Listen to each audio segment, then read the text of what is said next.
قبل ما ابدا الفيديو عايزه اقول اني بدرس ازاي ابعت لكم المكياج الكتير اللي انا بشتريه ده كهديه مجانيه، لاني مش بستعملها ولا هستعملها لان هي مش مناسبه ليا، وانتوا اكيد تستفيدوا بيها احسن. بس غالبا الكلام ده هيكون على انستجرام او تيك توك، لان هما فيهم محادثات خاصه علشان محدش يقدر يشوف عناوينكم وتليفوناتكم ويعمل عليكم عمليات نصب او احتيال تحت اسمي. لو حابين توصل لكم جوائز اشتركوا على قناتي على اليوتيوب اكيد، وعلى انستجرام وعلى تيك توك بتاعي كمان هتلاقوهم كلهم تحت نفس الاسم ريهام فور بيوتي. واستنوني، وهأكد استنوني لغاية ما أنزل الفيديوهات اللي هعلن فيها على السحوبات دي علشان تعرفوا تعملوا ايه بالظبط. ولغاية ما أنزل الفيديوهات دي وأقول فيها شروط السحوبات، أرجو أن أنتم ما تبعتوش اي تفاصيل او بيانات او معلومات عنكم خاصة بيكم، ولا تليفون ولا عنوان ولا اي طريقة توصيل ليكم لغاية ما اعلن انا على الفيديو واقول لكم بالظبط تعملوا ايه، فتقدروا وقتها تبعتولي بالطريقة اللي انا هقولها. انا لسه بدرس الموضوع، بس بليز ما تعملوش اي حاجة فيها اعلان عن معلوماتكم الخاصة علشان ما تتعرضوش لعمليات نصب او احتيال تحت اسمي انا، وكمان انا ممكن اتعرض للمساءلة القانونية. اشتركوا دلوقتي على قناتي على اليوتيوب وعلى انستجرام وتيك توك تحت اسم ريهام فور بيوتي، واستنوني لغاية ما انزل لكم شروط المسابقة. اهلا وسهلا بيكم، اتمنى ان انتم تكونوا بخير وبسلام. يا رب تكون 2024 سنة جميلة وسعيدة على الناس كلها. الحاجات اللي انتوا طلبتوها مني مشترياها بقالي فترة طويلة جدا، بس بجد انا ما عنديش وقت اصورها خالص، وعلى قد ما اقدر بحاول. النهاردة هعرض لكم كل درجات فاونديشن شي جلام الباودر زي ما انتوا طلبتوا في فيديوهات عرض الدرجات. انا ما بعملش اختبار للمنتج نفسه، ده هيبقى فيديو لوحده منفصل تماما. هحط الفاونديشن وهستنى عليه يوم كامل وبعد كده اقول لكم رأيي فيه. ما تنسوش تعملوا لي لايك عشان تشجعوني، وتشتركوا في القناة بتاعتي عشان تشوفوا فيديوهاتي اللي جاية. شي جلام مقسمة الفاونديشن بتاعها على حسب درجات البشرة، سواء فاتحة او فاتحة مايلة للمتوسط او متوسط مايل للغامق او غامقة. فانا هعمل نفس الموضوع وهقسم الفاونديشن على 4 مجموعات. مع كل مسحة فيهم انا هقول الفاونديشن ده مناسب لاي درجة اندرتون. ودي يا جماعة هفضل اعيد وازيد واقول ان هي مهمة جدا، درجة الاندرتون بتاع البشرة. يعني انه ممكن تبقي انتي مثلا لونك على فاتحة على بينك شوية، بس تحطي فاونديشن يبقى مدي على اورنج. عشان كده مهم قوي ان احنا نعرف الاندرتون بتاعنا لونه ايه او درجته ايه، ولازم الفاونديشن يبقى ماشي مع الاندرتون بتاعنا. لو انتوا مش عارفين تطلعوا الاندرتون بتاعكم، بليز اتفرجوا على فيديو اللي انا عاملاه اللي بيعرفكم ازاي تعرفوا الاندرتون بتاعكم وعلى اساسه تختاروا الفاونديشن بتاعكم. مهم جدا ان نبقى شكلنا متناسق مع بعض، وشنا مع جسمنا، والناس المحجبات وشنا مع ايدينا، لكن ما ينفعش ان وشنا يبقى الوان ودرجات مختلفة تماما عن جسمنا. هسيب لكم فيديو الاندرتون في صندوق الوصف تحت الفيديو ده. افتحوا فيديو الاندرتون واعرفوا كويس ازاي تطلعوا الاندرتون بتاعكم. بعد ما تعرفوا الاندرتون بتاعكم يا ريت تفتحوا فيديو الفاونديشن وتختاروا على اساسه الفاونديشن المناسب ليكم. ارجو ان انتم ما تختاروهاش بالشبه ولا بالعين ولا بالفقاقه والفهلوه، ما ينفعش. الحاجات دي ما فيهاش الكلام ده. لازم نبقى عارفين علميا احنا درجتنا ايه، لوننا ايه، جسمنا بيطلع لون عامل ازاي، وبناء عليه نظبط وشنا على نفس اللون. زي ما انتوا شايفين الفاونديشن كله وصل والكمية عاملة ازاي. هاخد اي واحدة كده من ورايا علشان اوريكم هي بتوصل عاملة ازاي. هنفتحها. شفتوا القمر دي كمان من شي ان على فكرة. عاملة لكم فيديو على كام حاجة كده لطيفة من شي ان، تبقوا تجيبوها لو انتوا حابين. يعني بتوصل متغلفة، كل ده سفنج ناشف، وزي ما انتوا شايفين هي بتوصل جواها كده في علبة كرتون عاملة كده.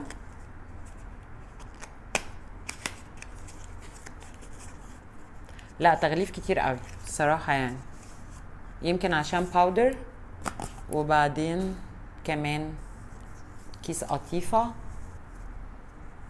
وادي العلبة ومعاها مش عارفة ايه دي، يعني كتيب كده شرح، يعني شوية كلام ممكن بقى انتوا تبقوا تقروه لما تجيلكوا. المهم عندنا العلبة عاملة كده، بتتفتح كده، ادي باودر هنا ناعم قوي، مش عارفة ده لون ايه، ده لون بامبو، ناعمة قوي قوي. اوكي، لما نشيل الفاونديشن كده نلاقي القطنة بتاعتها ناحية خشنة شوية وناحية ناعمة شوية.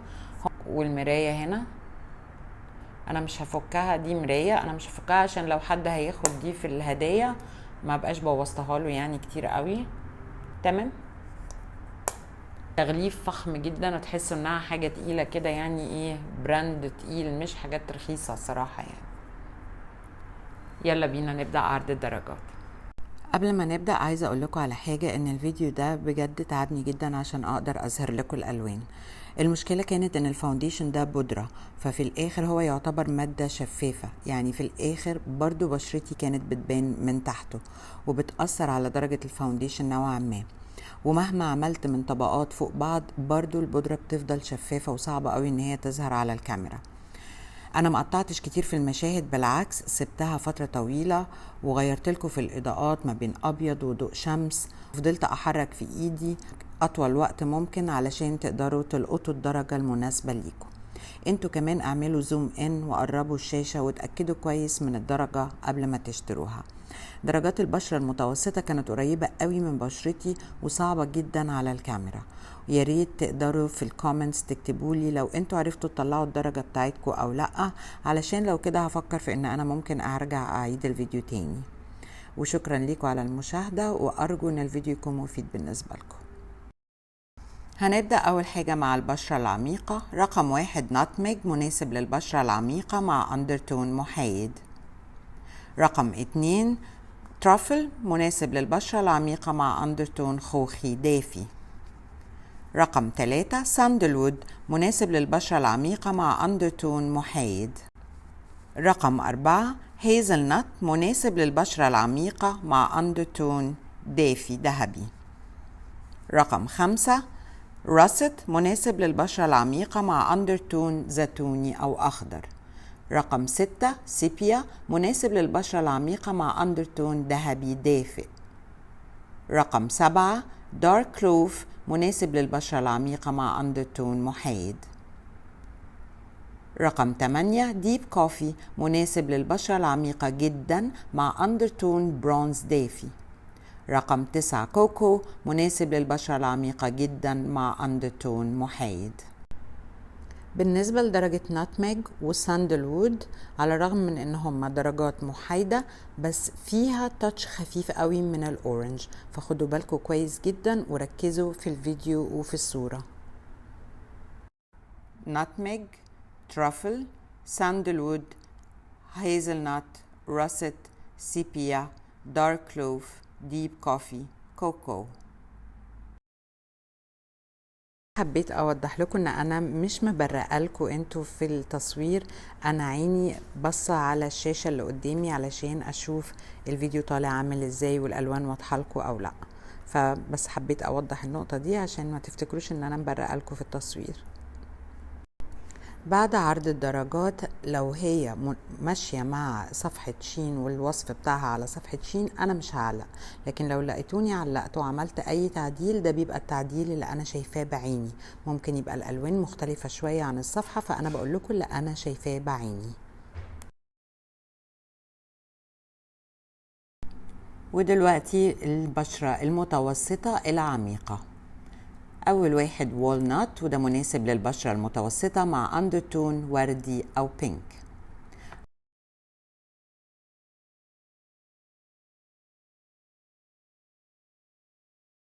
رقم 2 تشيستنت، وده مناسب للبشرة المتوسطة مع أندرتون خوخي دافي.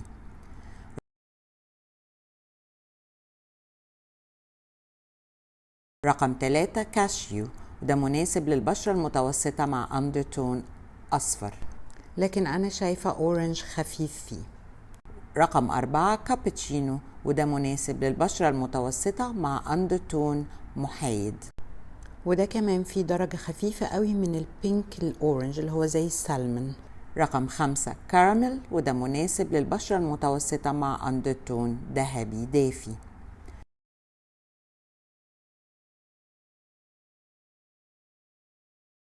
رقم 6 مهوجني، وده مناسب للبشرة المتوسطة إلى عميقة مع أندرتون ذهبي دافي. رقم 7 إيرث، وده مناسب للبشرة المتوسطة إلى عميقة مع أندرتون محايد. رقم 8 كامل، وده مناسب للبشرة المتوسطة إلى عميقة مع أندرتون ذهبي دافي. رقم 9 موكا، وده مناسب للبشرة العميقة مع أندرتون ذهبي دافي. بالنسبة لرقم 7 Earth، أنا شايفة إنه درجة الأورنج عالية فيه على الرغم من إنه هو محايد، بس كمان خدوا بالكم إن درجة الأورنج عالية فيه.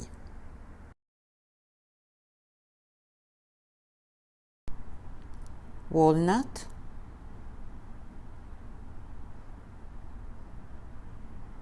Chestnut، Cashew، Cappuccino، Caramel،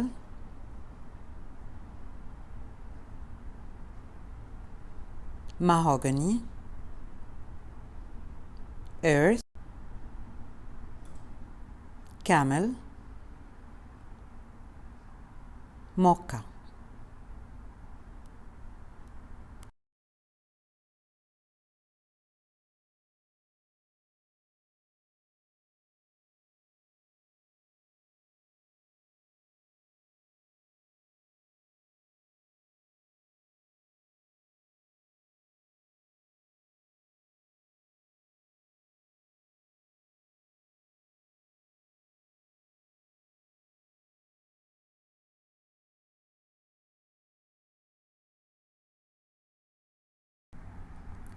ودلوقتي مع البشرة المتوسطة إلى فاتح، أو بالعكس من فاتح لغاية متوسط.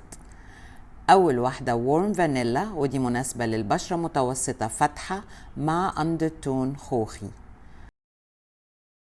رقم 2 ساند، ودي مناسبة للبشرة متوسطة فاتحة مع أندرتون أصفر دافي. رقم 3 بيتش، ودي مناسبة للبشرة المتوسطة الفاتحة مع أندرتون محايد.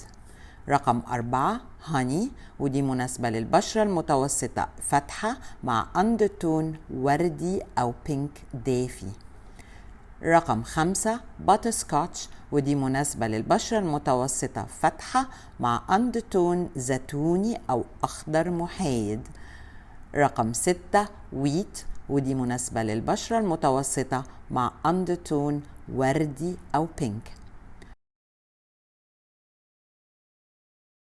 رقم 7 جولدن، ودي مناسبة للبشرة المتوسطة مع أندرتون ذهبي.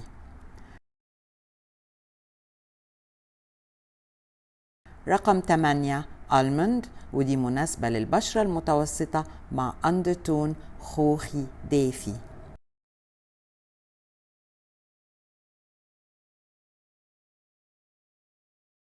رقم 9 سادل، ودي مناسبة للبشرة المتوسطة مع أندرتون ذهبي دافي. بالنسبة لدرجة بيتش هتلاقوا فيها درجة خفيفة جدا من السلمون، يدوب بتدي هنت خفيف جدا.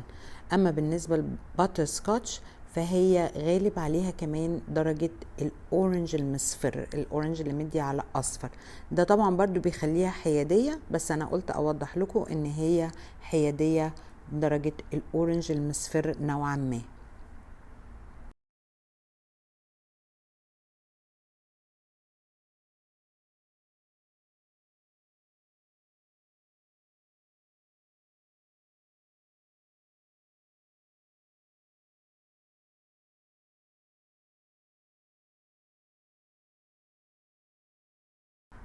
warm vanilla, sand, peach, honey, butterscotch, wheat, golden, almond saddle.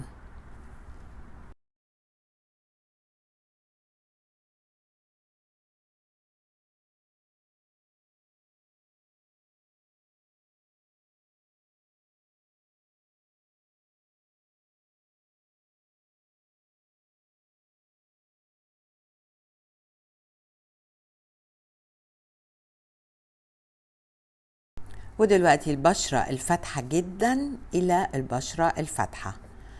أول واحدة اللينن، ودي مناسبة للبشرة الفاتحة جدا مع أندرتون بارد على بينك أو وردي.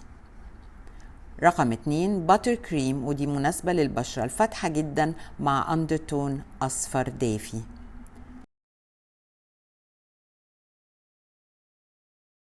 رقم 3 بورسلين، ودي مناسبة للبشرة الفاتحة مع أندرتون محايد.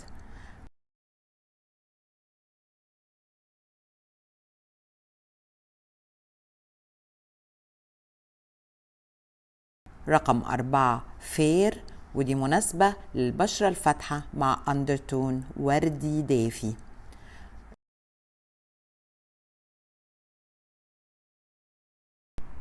رقم 5 تشانتلي، وهي مناسبة للبشرة الفاتحة مع أندرتون ذهبي دافي.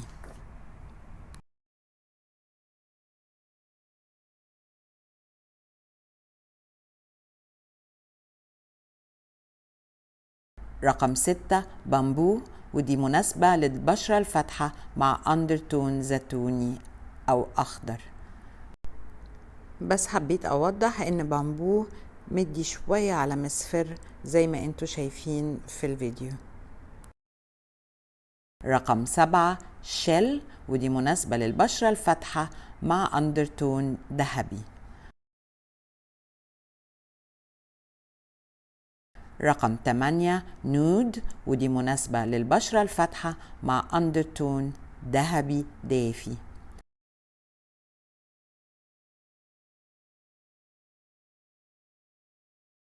رقم 9 ايكرن، ودي مناسبة للبشرة الفاتحة إلى متوسطة مع أندرتون أصفر.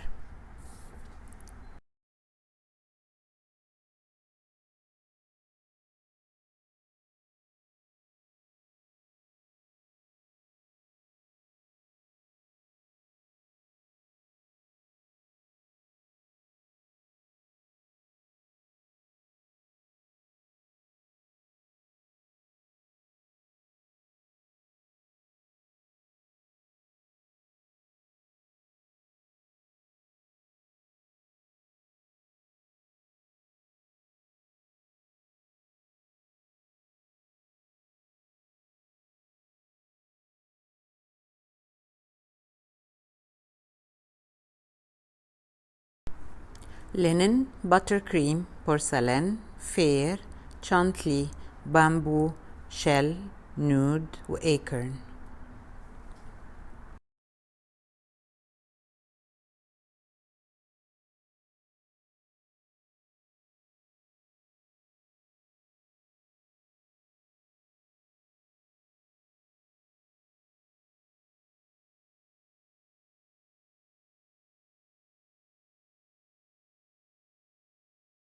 لو الفيديو عجبكم ما تنسوش تعملوا لي لايك وتشتركوا في القناة بتاعتي عشان تشوفوا فيديوهاتي اللي جاية.